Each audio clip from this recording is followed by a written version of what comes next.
திருச்சி அருகே சாலையில் சென்ற பேருந்துகளை மறித்து வெடிகள் வெடித்து இருசக்கர வாகனத்தில் சாகசம் செய்தபடி ஓணம் பண்டிகையை கொண்டாடிய தனியார் கல்லூரி மாணவர்கள் மீது சமயபுரம் போலீசார் அதிரடியாக வழக்கு பதிவு செய்திருக்கின்றனர்.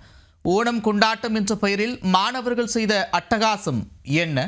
தை திருநாளாம் பொங்கல் அன்று குப்பரப்படுத்து குரட்டை விட்டு தூங்கும் தமிழக இளைஞர்கள் பலர் தற்போது கேரள மக்களே கேள்வி கேட்கும் அளவுக்கு ஓணம் பண்டிகையை ஒய்யாரமாக கொண்டாடி வருகின்றனர். கொண்டாட்டம் என்றாலும் சரி, கலவரம் என்றாலும் சரி, பேருந்தை வழிமறிப்பதுதான் எங்களது பிறவி குணம் என்பது போல தேசிய நெடுஞ்சாலையில் இளைஞர்கள் ஓணம் கொண்டாடிய சம்பவம் தான் தற்பொழுது சர்ச்சையை கிளப்பி உள்ளது. ஓணம் என்ற பெயரில் ஒருபடி மேலே போய் ஓவர் டோஸ் ஆட்டம் போட்ட கல்லூரி மாணவர்கள் மீது எடுக்கப்பட்ட நடவடிக்கை என்ன?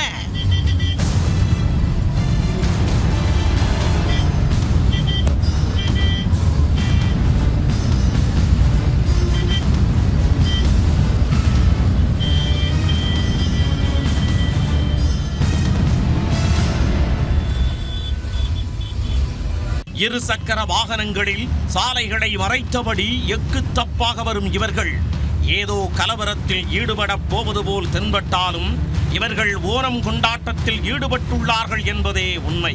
கொலைவரி கூச்சலிட்டபடி திருச்சி சென்னை தேசிய நெடுஞ்சாலையில் வந்த இவர்கள் பேருந்தை மறித்ததும் ஓட்டுநர் சற்று பயந்துதான் போனார். சுமார் 20க்கும் மேற்பட்ட மாணவர்கள் பேருந்தின் முன் முழங்கை உயர வெடி ஒன்றை வைத்து பற்ற வைத்தனர். அது வெடித்து சிதறியதில் நாலாபுறமும் பேப்பர் சிதறல்கள் பறந்துள்ளன. அதன் பிறகுதான் இது மாணவர்கள் நடத்திய ஓணம் கொண்டாட்டம் என்பது பயணிகளுக்கே தெரிய வந்தது. ஓணம் பண்டிகையையொட்டி கடந்த 13ஆம் தேதி மாலை 5 மணி அளவில் திருச்சி சென்னை தேசிய நெடுஞ்சாலையில் இருங்கலூர் கைகாட்டி அருகே இந்த சம்பவம் நிகழ்ந்துள்ளது.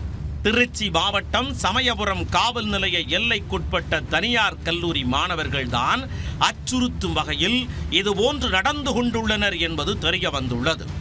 இதனால் பொதுமக்களுக்கும் போக்குவரத்திற்கும் இடையூறு ஏற்பட்டது. இது குறித்து திருச்சி மாவட்ட காவல்துறை கண்காணிப்பாளர் வருண்குமாருக்கு புகார் அளிக்கப்பட்டது. விசாரணைக்கு பின் சமயபுரம் காவல் நிலையத்தில் வழக்கு பதிவு செய்யப்பட்டது. மாணவர்களின் எதிர்காலம் கருதி அவர்களின் பெற்றோர்களை வரவழைத்து தக்க அறிவுரை வழங்கவும் கல்லூரி நிர்வாகத்துடன் ஆலோசிக்கப்பட்டுள்ளது. இருப்பினும் கல்லூரி நிர்வாகம் சில மாணவர்களை இடைநீக்கம் செய்துள்ளதாக தெரிகிறது.